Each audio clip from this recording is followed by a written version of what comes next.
Indian history physical feature formation and characteristics पढ़ना है। इसमें हमें सबसे पहले ऑब्जेक्ट स्ट्रक्चर है, स्ट्रक्चर में objective, introduction, physical geography and history. उसमें हम इसमें दो चीजें पढ़ते हैं, environment and human settlement, arguing against geographical determinism। फिर थर्ड आता है basic physiographical division of India. Fourth में रीजनल फिजिकल फीचर्स, जिसमें Himalayan absolute, northern India, eastern, western and central India, peninsular India, the extreme south. फिर fifth में the dynamic of regional transformation, uneven pattern of emergence of historical reasons, the ceramic evidence, the literary evidence. Sixth में sports of reason in Indian history, notion of Chakravartin. Seventh में the hierarchy of reasons, major geographical influences, nuclear reason, settlement structure in time and space. Formation of some region in early India, the Gangetic Basin, the Tamil country, the Deccan, Andhra and Maharashtra, Kalinga and ancient Odisha, the Northwest. Summary, keyword, answer to check it. Or subject, just suggested reading. Objective. After reading it, after reading this unit, you should be able to grasp and explain. जब आप इस unit को पढ़ेंगे तो आप ये explain करने में एबल हो जाएंगे कि why in the study of history of a country and understanding of physical features it's necessary, कि क्यों जो हमारी इंडिया हिस्ट्री है उसको स्टडी करना फिजिकल फीचर्स में समझ आना नेसेसरी है। ठीक है, how we look at physical features, और फिजिकल फीचर्स कैसे हमारे इंडिया में दिखते हैं हिस्ट्री के अंदर। The student relationship between economic, environment, geography and history, और क्या रिलेशनशिप है इन्वायरमेंट का, ज्योग्राफी का और हिस्ट्री का। Uneven pattern of historical growth in Indian subcontinent, कि कैसा उसका अनइवन पैटर्न है हिस्टोरिकल ग्रोथ का हमारे इंडियन सबकॉन्टिनेंट में। व्हाई इट नेसेसरी, और वो क्यों नेसेसरी है to know about regions, regions को जानने के लिए। If one has to understand, अगर कोई इसे एक को समझता है, the different stages of Indian history, अलग अलग इंडियन हिस्ट्री के स्टेजेस पे। हाउ रीजंस इमर्ज, रीजंस जो है इमर्ज कैसे होते हैं, इन व्हाट वे, और in what way the nature of reason could differ from that of the other, और क्या वे है उसका रीजन का कि वो डिफरेंट है अदर से। Introduction. History without geography is largely incomplete, history geography के बिना इनकम्प्लीट है and devoid its very substances. For it losses focus in the absence of the concept of space, ये फोकस करती है स्पेस के concept के absence में। That is why, इसीलिए history is regarded both as history of mankind, इसलिए हम कह सकते हैं हिस्ट्री दोनों में रिगार्डेड है, हिस्ट्री ऑफ मैनकाइंड में और हिस्ट्री ऑफ एनवायरनमेंट में। It is difficult to separate the two, इन दोनों को सेपरेट करना डिफिकल्ट है। द हिस्ट्री ऑफ ह्यूमंस, अगर हम ह्यूमंस की हिस्ट्री की बात करते हैं and the history of environment की बात करते हैं तो म्यूचुअली इन्फ्लुएंस वन अदर, तो ये एक दूसरे से इन्फ्लुएंस करते हैं। Soil, rainfall, vegetation, climate, and environment exercise considerable influences on evolution of human culture. Soil, rainfall, vegetation, climate और environment जो है ये considerable होते हैं, एक दूसरे से influence करते हैं हमारे human culture पे। In fact, the essence of human progress, अगर हम human progress की essence की बात करते हैं, is the increasing, ये increase करती है emancipation of human beings from the clutches of nature और control the vagaries of the nature। और ये जो है एसेंस करती है हमारे ह्यूमन प्रोग्रेस को, इंक्रीज करती है ये ह्यूमन बीइंग्स के जो इमेंसिपेशन है उसे फ्रॉम क्लचेस, क्लचेस के थ्रू हमारे नेचर में, और कंट्रोल द वेगेरीज ऑफ नेचर, और जो भी उसे कंट्रोल करती है हमारे नेचर को। In this regard technological process progress helps human being is conquering इस रिगार्ड में हम बोल सकते हैं कि टेक्नोलॉजिकल प्रोसेस जो है उसका, वो हमारे ह्यूमन बींग्स को कॉन्क्यूर करने में हेल्प करता है environment. However, not until very stage in the history of were human beings able to control their environment effectively. तो इसीलिए हम कह सकते हैं कि ह्यूमन बींग जो कंट्रोल करते हैं effectively naturally. Thus, as we move back in the time, becomes necessary to appreciate and understand the geography. इसीलिए हमारा ये नेसेसरी है कि ज्योग्राफी, इन्वायरमेंट और फिजिकल रीजन को समझना हमारे लिए नेसेसरी है हमारी इंडियन हिस्ट्री में। इन दिस यूनिट, इस यूनिट में हम पढ़ेंगे, we will try to acquaint you physical features. इसमें हम फिजिकल फीचर के बारे में पढ़ेंगे ऑफ द इंडियन सबकॉन्टिनेंट में, विच had a which have had a important bearing on the historical development, और वो कैसे हिस्टोरिकल ने जो डेवलपमेंट करी है हमारे इसके फीचर्स के अंदर, वो पढ़ेंगे। The Indian subcontinent is constituted by a number of regions. Indian subcontinent जो है नंबर ऑफ रीजन को कॉन्स्टिट्यूट करता है and each region has some special characteristics of its own, और हर एक रीजन का अपना खुद का एक कैरेक्टरिस्टिक है, स्पेशल कैरेक्टरिस्टिक है। In the course of historical evolution of the country, अगर हम हिस्टोरिकल इवोल्यूशन कंट्री की बात करते हैं तो the region came to acquire special cultural feature in many ways. इसमें जो स्पेशल कल्चरल फीचर्स है वो एक्वायर करते हैं अलग अलग वेज में। In the sense of the shared historical tradition, सबसे पहले हिस्टोरिकल ट्रेडिशन क्या है उसका, उसकी लैंग्वेज कैसी है, उसका सोशल ऑर्गेनाइजेशन और आर्ट फॉर्म एटसेट्रा, ये सब कैसा है। It is possible to the recognise the difference between one region and another, और इसको ये रिकॉग्नाइज करना भी मतलब पॉसिबल हो जाता है कि रीजन और अलग उसमें अलग रीजन में क्या डिफरेंस है। इन इंडियन हिस्ट्री, अगर इंडियन हिस्ट्री में देखें तो there have been dual process of the evolution of common social and cultural form और institution। तो ये dual process है social and cultural norms का, institution का, as well as consolidation of the structural and recognizable reasons। ठीक है।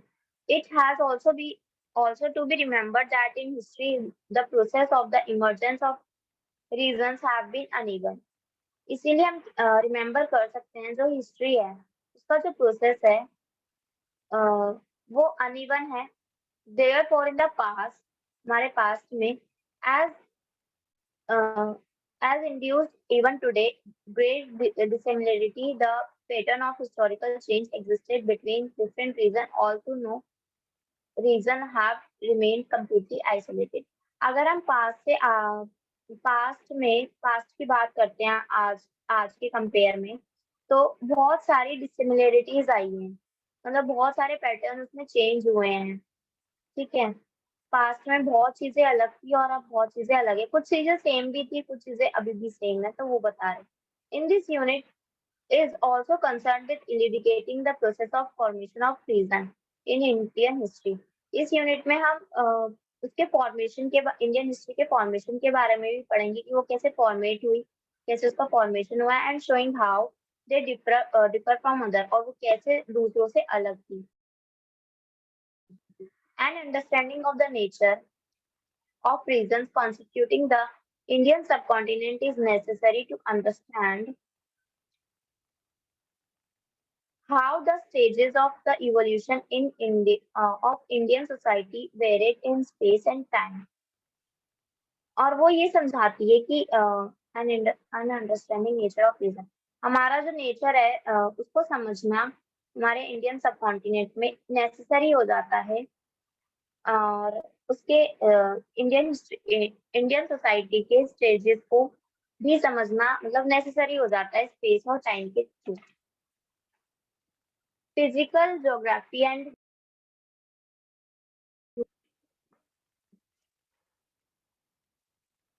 तो ये मैप के थ्रू उन्होंने कुछ बता रखा है कि फिजिकल रीजन्स ऑफ इंडिया है। इसमें जो पूरा वाइट वाइट एरिया है वो है एरिया ऑफ एट्रैक्शन और nuclear region.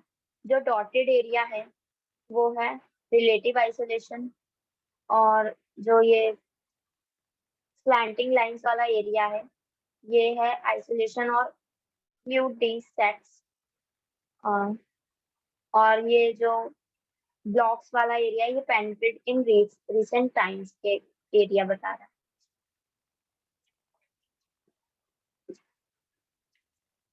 Variation of soil topography, rainfall, and climate have created a number of distinctly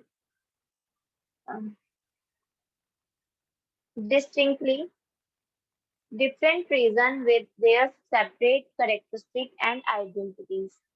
अब हमारा जो वेरिएशन है सॉइल का, टोपोग्राफी का, रेनफॉल का, क्लाइमेट का, ये सारा क्रिएट करता है हमारे डिफरेंट रीजन को, अलग अलग रीजन्स को क्रिएट करता है डिस्टिंक्टली और सेपरेट करता है इसके करेक्टरिस्टिक और आइडेंटिटी को।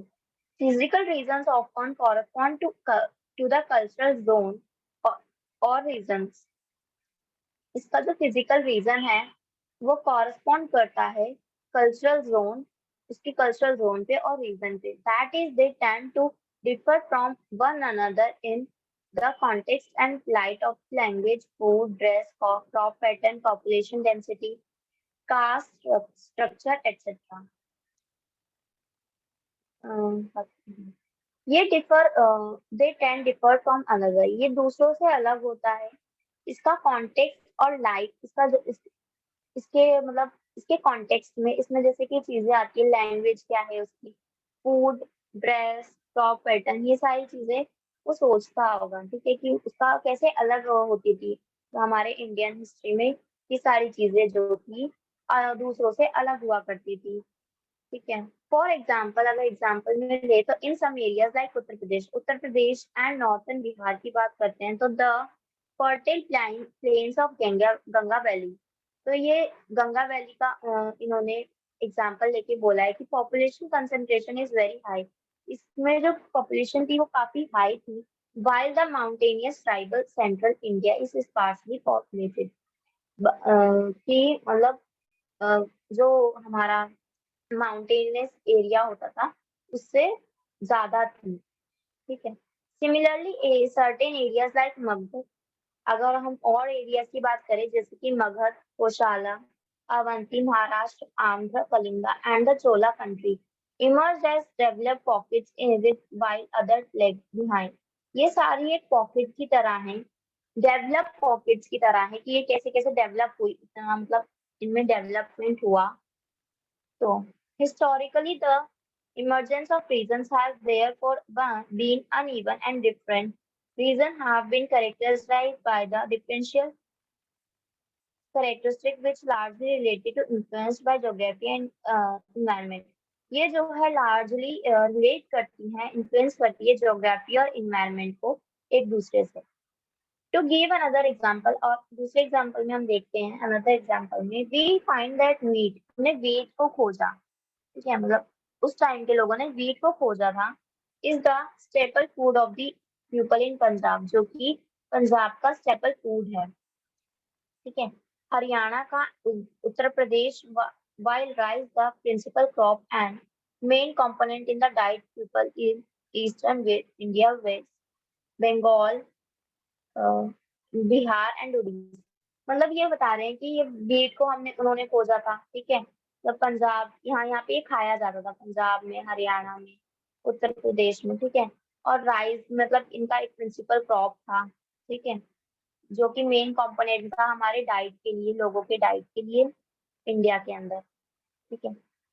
डिफरेंट क्रॉप, इसमें कुछ क्योंकि different crops have different natural habitat zone, अलग अलग क्रॉप, अलग अलग फसलें अलग अलग नेचुरल हैबिटेट दिखाती हैं, ठीक है।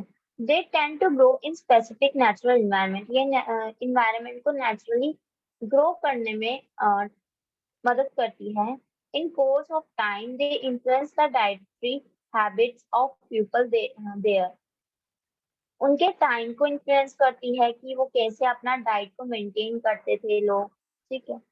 Similarly form of irrigation differ from region to region, और ऐसे ही इरिगेशन जो है अलग अलग रीजन से डिफर होता था, मतलब अलग अलग होता था, ठीक है, दोनों से। Rivers and canals have been the most important for irrigation in northern India. हमारे northern India में जो irrigation का most important form है वो है rivers and canals, ठीक है। Ponds have been very useful in eastern India. Eastern India में ponds को बहुत ज्यादा, मतलब वो ponds का बहुत ज्यादा यूज किया जाता था। टैंक इरिगेशन टैंक इरिगेशन होती थी, वो has play a significant role in south Indian agriculture.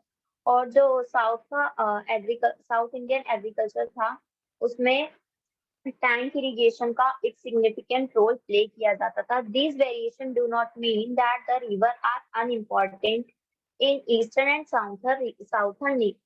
Southern reason.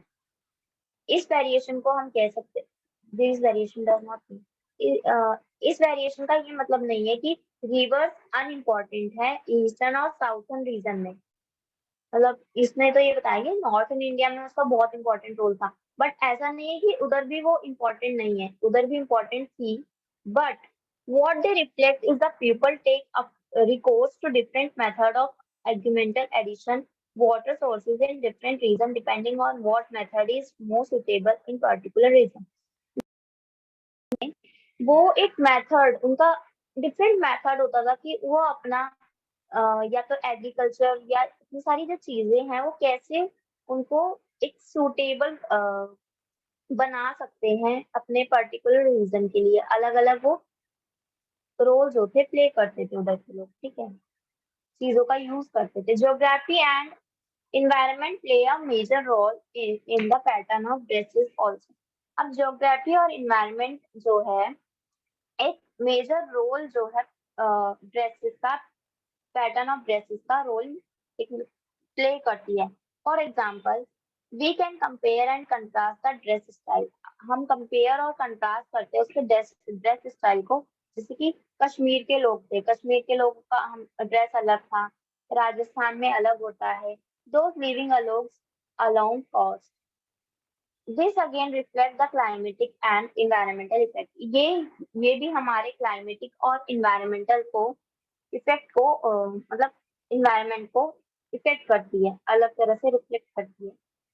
While the river plane, अब रिवर प्लेन जो है एंड डेल्टास जो है have given birth to sustain advanced culture through the ages। ये while the riverine plain and deltas have given birth, ये जो है birth को बताती है, सस्टेन करती है उसके कल्चर को, किसके थ्रू, एजेस के through. The mountainous immediate zone of central India has retained heavy concentration of tribal population in various pockets। और जो माउंटेनियस जोन होते थे सेंट्रल इंडिया के, वो बहुत ही हाई कंसंट्रेशन उनकी, मतलब हैवी कंसंट्रेशन पे होते थे कि उधर का जो पॉपुलेशन था वो बहुत ही ज्यादा, मतलब वेरियस पॉकेट्स में था, ठीक है। Thus, the riverine plain जो है are liberally endowed by nature। ये जो है नेचर से इंडोर करती है and have lives their own, और उनकी खुद की लाइव्स के बारे में बताती है। द आइसोलेटेड रीजन्स, और जो आइसोलेटेड रीजन्स होते थे remain unaffected by advance made in other region। ये unaffected होते थे अदर रीजन से। को existence of different form of dress, इनका अलग अलग फॉर्म होता था, ड्रेस का अलग फॉर्म होता था, फूड हैबिट्स एंड कल्चर इनका अलग होता था इंडियन सब कॉन्टिनेंट में। Therefore can largely be explain with reference to physical geography. ये जो है फिजिकल ज्योग्राफी को लार्जली जो है एक्सप्लेन करती है अच्छे से, ठीक है। Regional differences and identities greatly fostered by geography have stood in the way of rise of durable pan-Indian states of India in Indian history।